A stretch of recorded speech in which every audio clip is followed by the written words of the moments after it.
Carmelo Anthony trade makes Thunder a top challenger to Warriors out west. The Oklahoma City Thunder was supposed to be done competing at the top of the Western Conference when Kevin Durant chose to leave for the Golden State Warriors as a free agent last summer. Even as Russell Westbrook had a historic season and won the NBA's MVP award, the Thunder never had a chance to make a deep playoff run and was easily beaten by the Houston Rockets in the first round. And with Westbrook entering this season with only 1 year left on his contract, the possibility existed that he could be traded so the Thunder could avoid losing both Westbrook and Durant for nothing as free agents. But now, in the wake of acquiring Carmelo Anthony in a trade with the New York Knicks on Saturday for Enes Kanter, Doug McDermott, and a second-round pick, not to mention adding Paul George in a trade earlier this summer, the Thunder is not only a contender in the West again but arguably is the favorite to face Durant and the Warriors in the Western Conference Finals next spring. Carmelo Anthony gets his wish, is reportedly traded to Oklahoma City. There is a very real chance this may only be a one-year arrangement.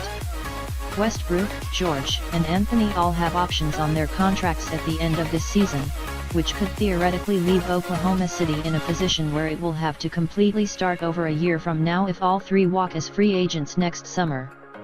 And even if they do want to stick around, ESPN's Bobby Marks calculated that if the Thunder was to re-sign all three players, which is no sure thing to begin with, it would cost Oklahoma City $310 million in combined payroll and luxury taxes if Westbrook and George re-sign on max contracts and Anthony opts into his $27.9 million contract for 2018.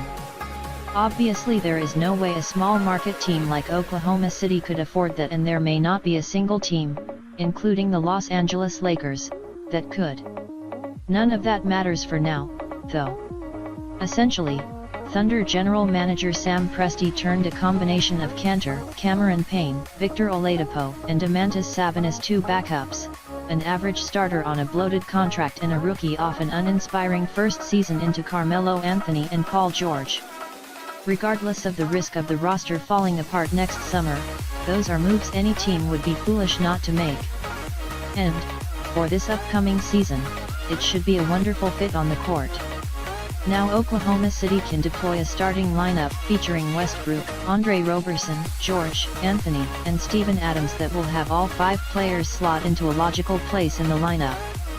Those players have offsetting strengths and weaknesses that should allow them to work quite well together. Stephen Curry, Steve Kerr and the Warriors respond to President Trump. Anthony has been at his best in recent seasons playing as a small ball power forward, anyway. Now he will get to do so next to a mountain of a human being in Adams, who is precisely the kind of burly, physical center to deploy next to a smaller power forward. And with two elite wing defenders in Roberson and George next to Anthony and Westbrook, who, shall we say, don't always put forth maximum effort defensively, the Thunder should be able to mix and match against virtually any team to get quality defenders onto the opposition's best scorers. That doesn't take into account the added motivation both Anthony and George should have in coming to Oklahoma City. It's safe to say this isn't a destination either of them expected they would be landing in when they both sought to be traded this past spring. But now that they have each found their way there, both will have plenty of incentive to make the kind of deep playoff run they haven't had the chance to while mired on borderline playoff teams, or worse, the past 3 seasons. Don't forget, Anthony didn't have to make this deal happen. He had held steady for months on his desire to only waive the no-trade clause Phil Jackson gave him 3 years ago when he re-signed with the New York Knicks to go to Houston and join Chris Paul and James Harden with the Rockets.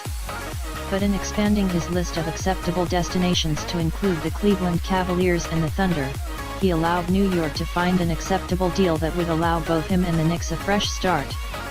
It also will allow the Knicks to do what they desperately need to, begin a true rebuild, one centered around budding star Kristaps Porzingis and rookie point guard Frank Ntilikina, and one that can be bolstered by the Knicks being terrible this season, as they almost certainly will be, and netting a high pick at the top of what appears to be a loaded 2018 NBA draft.